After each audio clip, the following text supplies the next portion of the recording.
새벽 예배에 나오신 성도님들을 주님의 이름으로 환영하고 축복합니다. 오늘 우리에게 주신 말씀 누가복음 21장 5절에서 11절입니다. 거룩하신 하나님의 말씀입니다. 어떤 사람들이 성전을 가리켜 그 아름다운 돌과 헌물로 꾸민 것을 말하매 예수께서 이르시되 너희 보는 이것들이 날이 이르면 돌 하나도 돌 위에 남지 않고 다 무너뜨려 지리라. 그들이 물어 이르되 선생님이여 그러면 어느 때에 이런 일이 있겠사오며 이런 일이 일어나려 할 때에 무슨 징조가 있사오리이까? 이르시되 미혹을 받지 않도록 주의하라. 많은 사람이 내 이름으로 와서 이르되 내가 그라 하며 때가 가까이 왔다 하겠으나 그들을 따르지 말라. 난리와 소요의 소문을 들을 때에 두려워하지 말라. 이 일이 먼저 있어야 하되 끝은 곧 되지 아니하리라. 또 이르시되 민족이 민족을 나라가 나라를 대적하여 일어나겠고 곳곳에 큰 지진과 기근과 전염병이 있겠고 또 무서운 일과 하늘로부터 큰 징조들이 있으리라. 아멘. 이스라엘 백성들에게 성전은 삶과 신앙의 중심이었습니다. 솔로몬이 지었던 첫 번째 성전을 통해서 하나님의 임재, 영광을 목도했고 스룹바벨이 재건한 두 번째 성전을 통해서 잿더미 속에서도 함께 하시는 하나님의 은혜를 경험할 수 있었습니다. 물론 고난도 함께 많이 겪어야 했습니다. 바벨론 군대 군합발에 짓밟히기도 했었고 이방 침략자들에 의해서 약탈당하기도 했었습니다. 특히 시리아의 안티오쿠스 에피파네스가 저질렀던 성전 모독 사건은 다니엘서 11장에 생생하게 기록되어 있지요. 이렇듯이 예루살렘 성전은 이스라엘 백성들에게 매우 중요한 장소요 건축물이었습니다. 그래서 식민지 이스라엘을 다스리던 헤롯 대왕은 유대인들의 환심을 사고 친로마적인 여론을 조성하기 위해서 무엇보다 자신의 부와 권력을 과시하려는 목적으로 성전을 다시 짓기로 했습니다. 바벨론에서 귀환한 직후에 지었던 스룹바벨 성전, 정말 아무 기반 없이 맨 땅에서 헤딩하듯이 지은 터라 상대적으로 소박했는데요. 이걸 더 크고 더 화려하게 증축했습니다. 황금으로 대문을 장식하고 대리석으로 외벽을 세우고 기존 성전보다 훨씬 크고 웅장한 건물을 세웠다고 합니다. 이 공사가 무려 80여 년이나 걸렸다고 하는데요.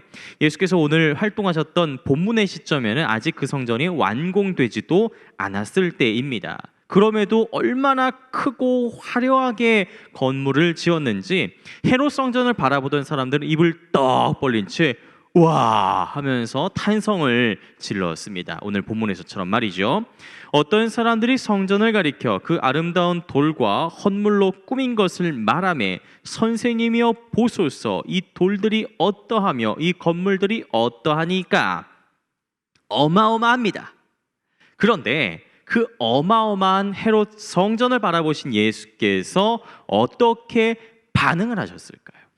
너희 보는 이것들이 날이 이르면 돌 하나도 돌 위에 남지 않고 다 무너뜨려지리라. 예수께서는 도리어 이 크고 화려한 성전이 완전히 무너질 거라고 말씀하신 겁니다. 실제로 헤롯 성전이 완공된 지 불과 7년 후, 그러니까 AD 70년에 로마 장군 티투스에 의해서 예루살렘 성 그리고 성전이 완전히 파괴되었지요.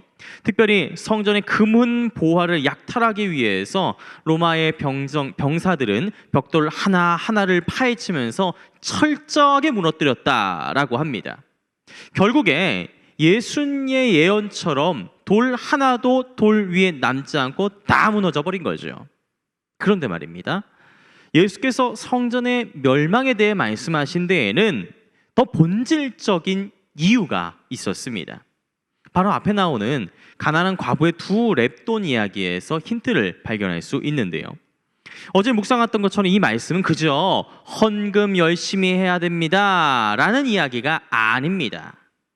가난한 과부가 전 재산을 다 털어놓고 빈털터리가 돼서 돌아가도록 내버려두는 사람들, 바리새인, 서기관들, 율법학자, 특히 제사장들의 매정함을 책망하신 말씀입니다. 저 과부를 봐라. 가난한 중에서도 자기가 가진 생활비 전부를 다 넣었으니 이제 저 과부는 뭐 먹고 살겠느냐. 그저 굶어 죽기밖에 더 하겠느냐? 저렇게 가난한 과부와 소외받은 이웃들을 그냥 내버려 두면서 너희들은 풍족하다고 배부르다고 사치나 부르고 있으니 너희들이야말로 돌 하나도 돌 위에 남지 않고 다 무너져 버릴 것이다.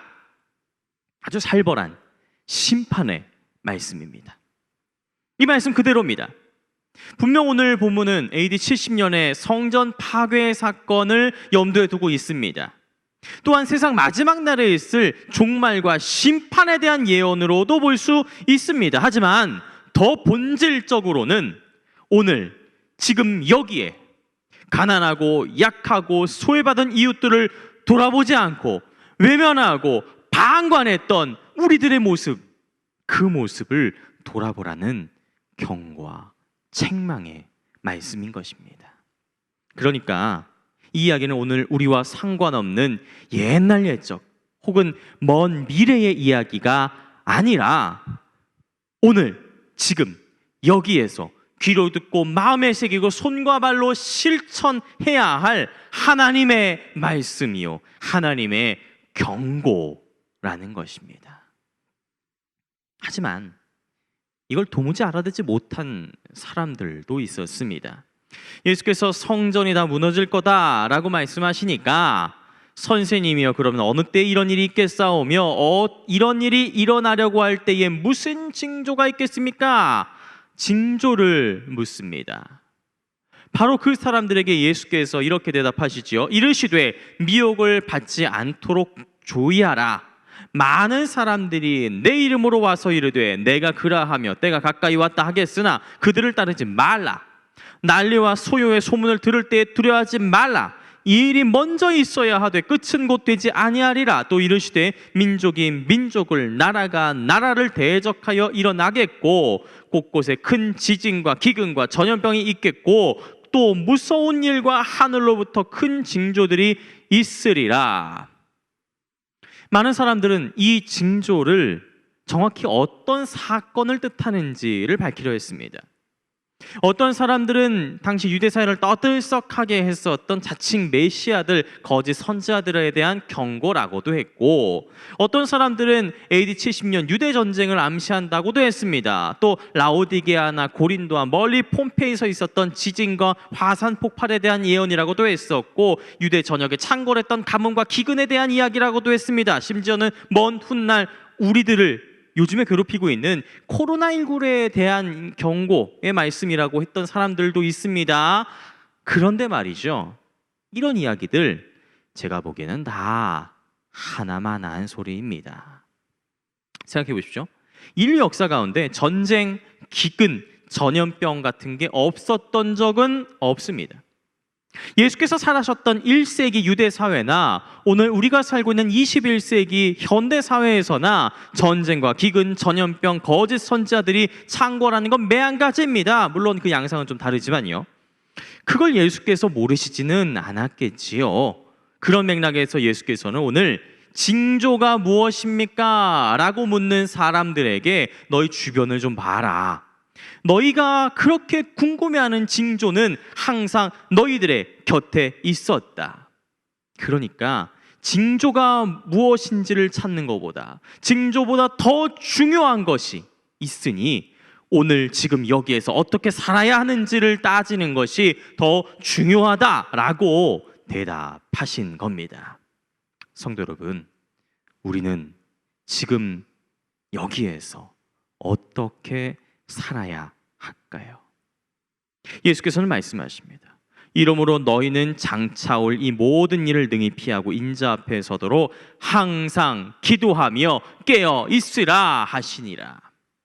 온갖 재난과 거짓으로 인해 고통을 받더라도, 그래서 너무나 힘겨운 하루하루를 보내더라도 항상 기도하며 하나님의 뜻을 구하고 늘 깨어서 우리 주변의 이웃들을 돌아보면서 그들에게 하나님의 사랑을 실천하는 것, 그것이 바로 오늘 지금 여기에서 하나님의 백성으로 그리스도인답게 살아가는 방법인 것입니다.